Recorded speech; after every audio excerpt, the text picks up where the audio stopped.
परिचय। अंकिता, तुम्हें पता है विकास जैविक जन समूहों की आनुवांशिक अभिलक्षणों में अनुक्रमिक पीढ़ियों में होने वाला कोई भी परिवर्तन होता है।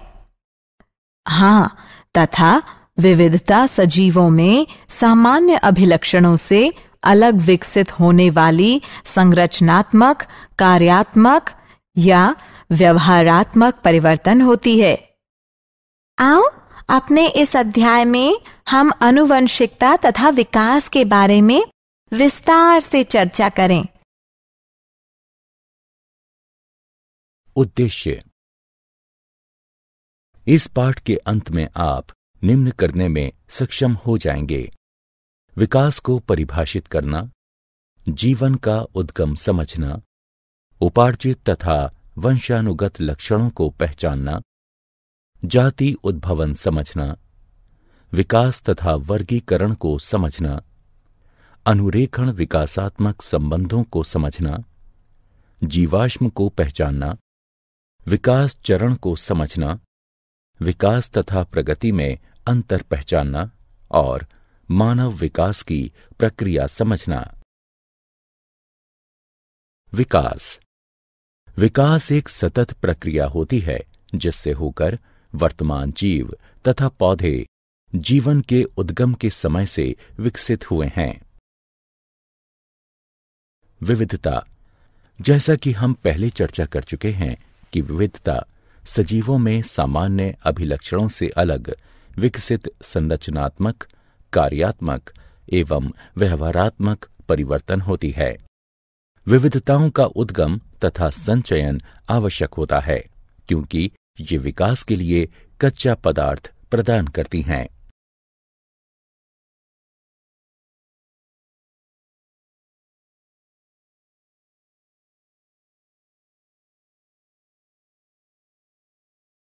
विविधताओं के प्रकार।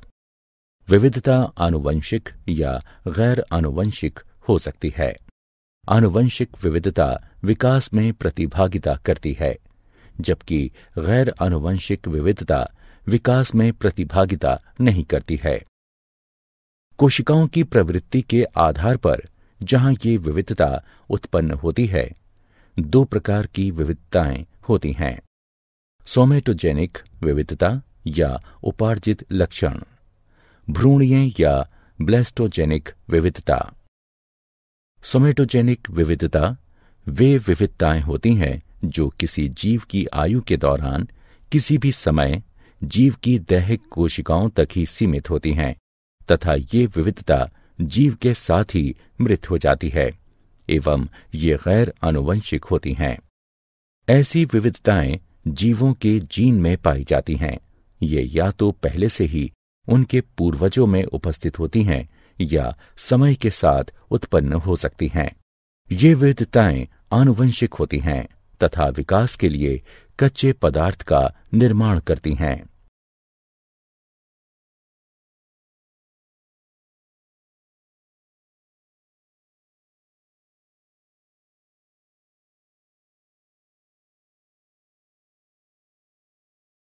विविधता के स्रोत। विविधता निम्न कारणों से होती है: उत्परिवर्तन, आनुवंशिक विचलन। उत्परिवर्तन एकाएक, वृहद तथा आनुवंशिक पदार्थ में होने वाला परिवर्तन है। ये परिवर्तन कुछ प्राकृतिक कारकों या मानवीय गतिविधियों द्वारा हो सकते हैं। आनुवंशिक विचलन अवसरगत अस्थिरताओं द्वारा जीन आवृत्ति में होने वाला यादृच्छिक परिवर्तन है। यह समष्टि के आकार के विपरीत अनुपात में होता है एवं इस प्रकार यह छोटी समष्टि में अधिक ग्राह्य है, जिनमें अंतःजनन की अधिक संभावना होती है तथा यह हानिकारक जीनों की होमोजाइगोसिटी की आवृत्ति में वृद्धि करती है। यह बिना किसी अनुकूलन के विविधता प्रदान करती है।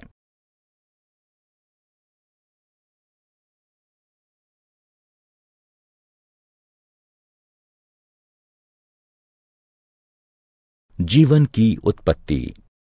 जीवन की उत्पत्ति के सिद्धांत को डार्विन के प्राकृतिक चयन के सिद्धांत द्वारा सर्वश्रेष्ठ रूप से समझाया गया है। इस सिद्धांत के 3 मुख्य बिंदु हैं। प्रत्येक जीव में जीवित रहने तथा जनन करने की क्षमता है। जनन के दौरान जीव प्रजातियों के साथ विविध अभिलक्षणों में विविधता प्रदर्शित करते हैं। लाभप्रद अभिलक्षणों के साथ जीवों में अधिक जनन करने की क्षमता होती है। वे अभिलक्षण जो जीवों के जीवित रहने में सहायता करते हैं, वे उनकी संतानों द्वारा आनुवंशिक रूप से अपनाए जाते हैं तथा पीढ़ी दर पीढ़ी ये धीरे धीरे बढ़ती हैं या ये प्राकृतिक रूप से चयनित हो जाती हैं। स्टैनले एल मिलर तथा हैरोल्ड सी उरे ने सन 1953 में अपने अनुरूपण प्रयोग में लघु कारक स्थितियों के अंतर्गत अति साधारण यौगिकों से साधारण यौगिकों के गठन को प्रयोग से सिद्ध किया था।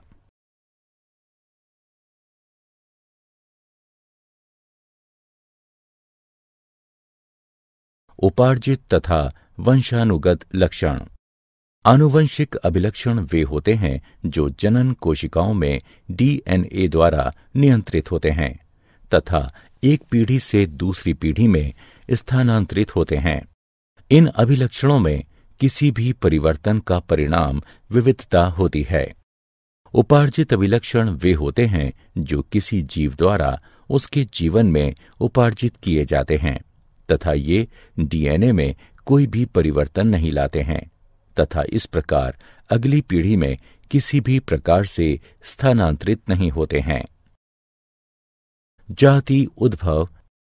जीव उद्भव नई प्रजातियों के बनने की प्रक्रिया है।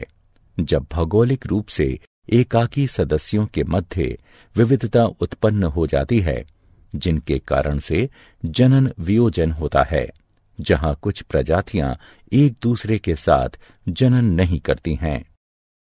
किसी समष्टि के गूढ़ परिवर्तनों के साथ सदस्यों के एक अन्य समष्टि में पलायन से नव समष्टि में नए लक्षणों के विस्तार में सहायता प्राप्त होती है। आनुवंशिक विचलन वह होती है जो प्राकृतिक आपदा के कारण एक जनसंख्या से कुछ जीनों को निष्कासित कर देती है या मृत्यु जीन आवृत्ति में परिवर्तन लाती है। विविधता तब भी संकलित हो सकती हैं जब डीएनए प्रतिछवि तंत्र में अशुद्धियां उत्पन्न हो जाती हैं।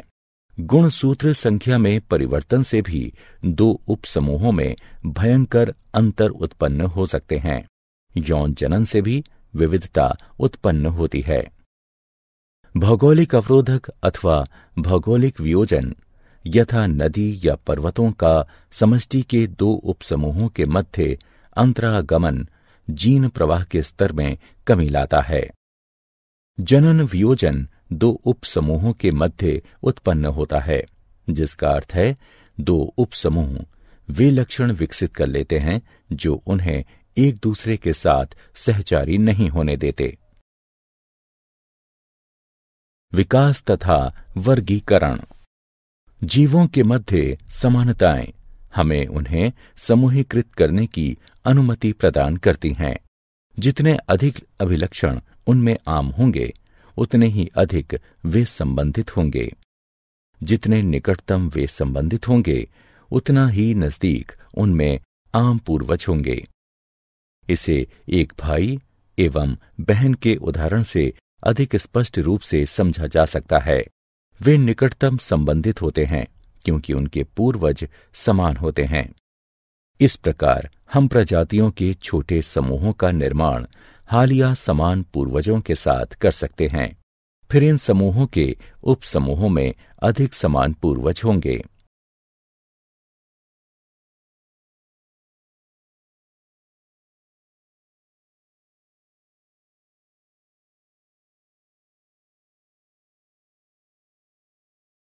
विकासात्मक संबंधों का अनुरेखण। विविध जैविक अध्ययन हमें बतलाते हैं कि अपने उद्भव के बाद से ही जीव अपने नए रूपों में विकसित होने के लिए अपनी संरचनाओं में विविध परिवर्तनों से होकर गुजर रहे हैं। विभिन्न प्रकार के जीवों में कुछ समान प्रकार की विशिष्टताएं विकास के पक्ष में प्रमाण प्रस्तुत करती हैं, क्योंकि उन्हें एक समान पूर्वज से विकसित हुआ माना जा सकता है। कुछ महत्वपूर्ण स्रोत जो जैव विकास के लिए प्रमाण प्रस्तुत करते हैं वे हैं समजात अंग, समरूप अंग। समजात अंग वे अंग होते हैं जिनकी मूल संरचना समान होती है लेकिन कार्य भिन्न होते हैं।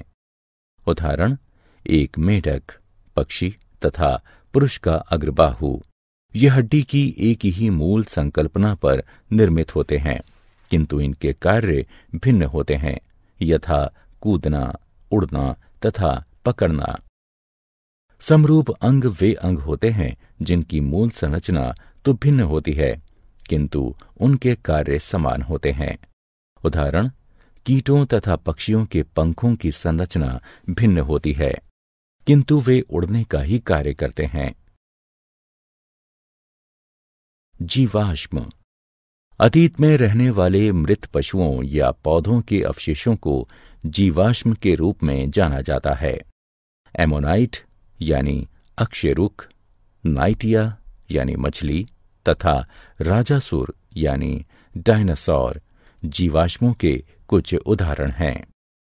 यदि हम मिट्टी को खोदते हैं तथा जीवाश्म को खोजना आरंभ करते हैं तो हम पाते हैं कि सतह के निकट उन जीवाश्मों की तुलना में नए जीवाश्म मिलते हैं जो हमें गहरी सतह में जाकर प्राप्त होते हैं। चलिए हम अब 100 मिलियन पूर्व से आरंभ करते हैं। कुछ अकशेरुक सागर तट पर मारे गए तथा रेत में दफन हो गए और रेत एकत्र होती गई तथा दाब के चलते रेतीले पत्थर बनते गए। लाखों वर्ष उपरांत एक क्षेत्र में रहने वाले डायनासोर मर गए तथा उनके शरीर मिट्टी में दब गए। यह मिट्टी चट्टानों में परिवर्तित हो गई। चट्टानों में पहले से ही अकशेरुकियों के जीवाश्म थे। इसके और कई लाखों वर्ष उपरांत अश्व जैसे जीवों के शरीर उस क्षेत्र में चट्टानों में दबकर पहले से बनी इन चट्टानों पर जीवाश्म बन गए। कई वर्ष उपरांत क्षरण अथवा जल प्रवाह के द्वारा कुछ चट्टानें हटीं तथा अश्वनुमा जीवाश्मों का पता चला।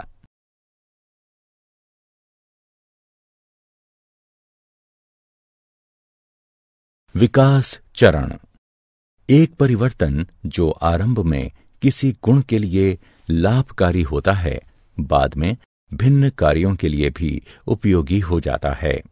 उदाहरण, पंख आरंभ में ठंडे मौसम में रोधन प्रदान करने के लिए उपयोगी थे, किंतु कालांतर में वे उड़ान भरने के लिए उपयोगी हो गए। कुछ डायनासोर में पंख पाए जाते थे, हालांकि उन्होंने उड़ने के लिए कभी भी पंखों का प्रयोग नहीं किया। विकास तथा प्रगति में अंतर। विकास में पुरानी प्रजातियां नई प्रजातियों के निर्माण के दौरान विलुप्त नहीं होती हैं तथा अधिकतर पुरानी तथा सामान्य प्रजातियां अभी भी जीवित हैं। विकसित प्रजातियां कभी भी पैतृक प्रजातियों से भिन्न नहीं होती हैं। विकास प्राकृतिक तथा आनुवंशिक विचलन पर आधारित होता है जो एक साथ मिलकर एक ऐसी समष्टि का निर्माण करते हैं जो अपनी पैतृक प्रजाति से वियुक्त होती है। मानव विकास। जैसा कि हम पूर्व में चर्चा कर चुके हैं कि मानव तथा बंदर बहुत ही निकटतम संबंधी प्रजातियां हैं। बहुत समय पूर्व इनके पूर्वज समान हुआ करते थे। यहां तक कि मानवों में भी पूरे विश्व में प्रारूपों में तथा विशिष्टताओं में अत्यधिक विविधता पाई जाती है। काफी समय तक हम इन मानव प्रारूपों को मानव जातियों के रूप में मानते रहे। टाइम डेटिंग के आधार पर जीवाश्मों के अध्ययन तथा डीएनए अनुक्रम को संलग्न कर आणविक जाति वृत्त के आधार पर अब यह स्पष्ट हो गया है कि सभी मानव जाति एक ही होमो सेपियंस से संबंधित हैं। होमो सेपियंस के आरंभ के सदस्य अफ्रीका से आए प्रतीत होते हैं।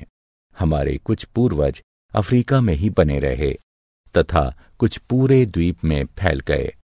कुछ ने अफ्रीका छोड़ दिया तथा समय के साथ पूरे ग्रह पर फैल गए। अन्य प्रजातियों के समान पूर्वजों के इन समूहों ने भी अपना जीवन अभिभावी परिवेश में व्यतीत किया तथा विभिन्न भौगोलिक क्षेत्र में विशेष विशिष्टताओं के साथ विभिन्न रंग के होने के लिए आनुवंशिक विविधता विकसित कर ली।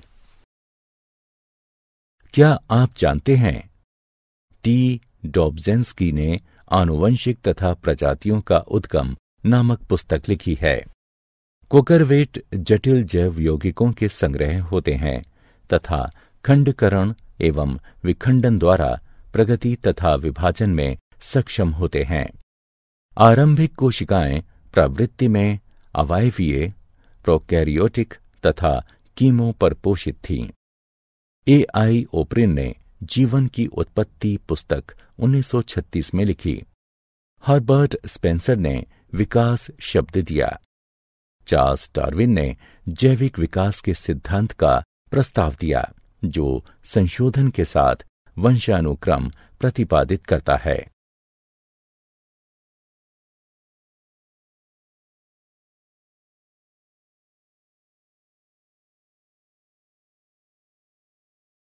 लिनार्डो दा विंसी को भूविज्ञान का जनक के रूप में भी जाना जाता है। W.F. लिबी ने कार्बन 14 डेटिंग तकनीक का प्रस्ताव दिया, जिसे पूर्ण डेटिंग तकनीक भी कहा जाता है। बोल्टवुड ने डेटिंग जीवाश्मों के लिए यूरेनियम आधारित पद्धति का सुझाव दिया। नेंडरथल मैन प्रथम सभ्य व्यक्ति था, जबकि क्रो-मैग्नन मैन को आधुनिक व्यक्ति का विलुप्त प्रतिनिधि माना जाता है। मानव को बंदरों से अधिक चिंपांजी के नजदीक माना जाता है, क्योंकि मानव तथा बंदरों के डीएनए के बीच में 10% का अंतर है। वहीं मानव तथा चिंपांजी के डीएनए में 2.5% का अंतर है।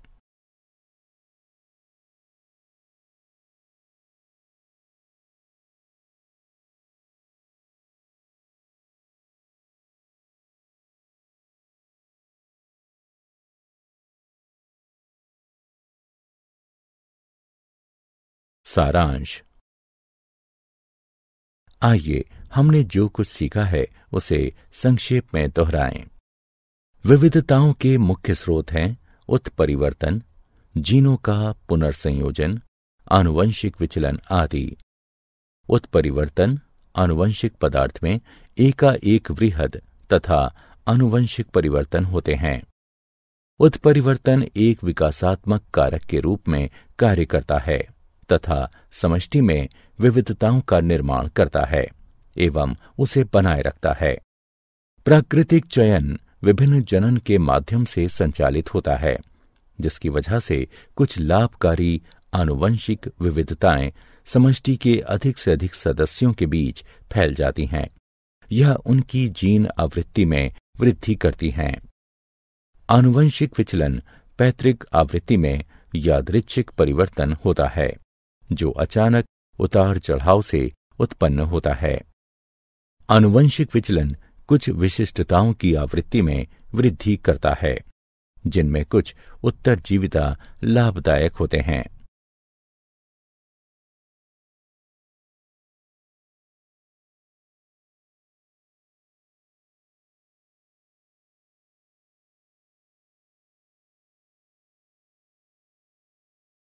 चार्ल्स डार्विन ने जैविक विकास के लिए प्राकृतिक चयन के सिद्धांत का प्रतिपादन किया। उन्होंने प्रतिपादित किया कि केवल उपयोगी निरंतर विविधता ही विकास में सहायता करते हैं तथा प्राकृतिक चयन एक मिश्रित समष्टि से सर्वश्रेष्ठ अनुकूलित प्राणियों का चयन करता है। जीवन के उद्गम का सबसे स्वीकृत सिद्धांत है कीमोसिंथेटिक सिद्धांत। इसका प्रतिपादन ओपेरिन तथा हेल्डेन द्वारा किया गया था। यह बताता है कि जल में प्राचीन जीवन की उत्पत्ति 4.2 बिलियन वर्ष पूर्व आदि काल में रासायनिक विकास द्वारा पृथ्वी के पर्यावरण में कमी के साथ हुई। इसे प्रयोग द्वारा मिलर तथा उरे द्वारा समर्थन प्राप्त हुआ। जाति उद्भवन में निवर्तमान प्रजातियों से नई प्रजातियों के उद्गम सम्मिलित हैं। जाति उद्भवन उत्तरोत्तर या तात्क्षणिक हो सकता है। उत्तरोत्तर जाति उद्भवन विस्थानिक अथवा पृथक प्राणी समूह हो सकता है, जबकि तात्क्षणिक जाति उद्भव उत्परिवर्तन के द्वारा होता है।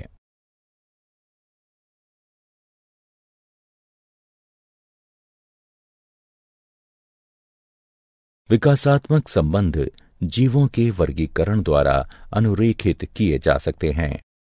समजात अंग वे अंग होते हैं जिनकी मूल संरचना समान होती है लेकिन कार्य भिन्न होते हैं, जबकि समरूप अंग वे अंग होते हैं जिनकी मूल संरचना तो भिन्न होती है किंतु उनके कार्य समान होते हैं। जीवाश्म वे अवशेष अथवा विलुप्त जीवों के कड़े अंगों की छवियां होती हैं जो तलछटी चट्टानों में संरक्षित की जाती हैं। ये विकास के लिखित दस्तावेज हैं। विकासात्मक संबंध कुछ अंतःकालीन चरणों द्वारा निर्धारित किए जाते हैं। उदाहरण, पंख वाले डायनासोर यह विचार प्रदान करते हैं कि पक्षी भी विशालकाय सरीसृप हुआ करते थे। एक समान पूर्वज कई असमान परिलक्षित संरचनाओं का विकास कर सकता है। उदाहरण, पत्ता गोभी, फूल गोभी, कोहला अरबी, काले, ब्रोकली आदि जंगली पत्ता गोभी के पौधे से। विकासात्मक संबंधों का निर्धारण आणविक वंशागति के आधार पर भी हो सकता है, विशेष तौर पर रक्त प्रोटीन तथा परिवर्तित डीएनए मात्रा। मानव विकास अफ्रीका से होना आरंभ हुआ तथा इसमें असंख्य मानव प्रकार सम्मिलित हैं, जैसे अफ्रीकी बंदर मानव, जावा बंदर मानव, पैकिंग मानव, क्रो मैग्नन मानव तथा आधुनिक मानव।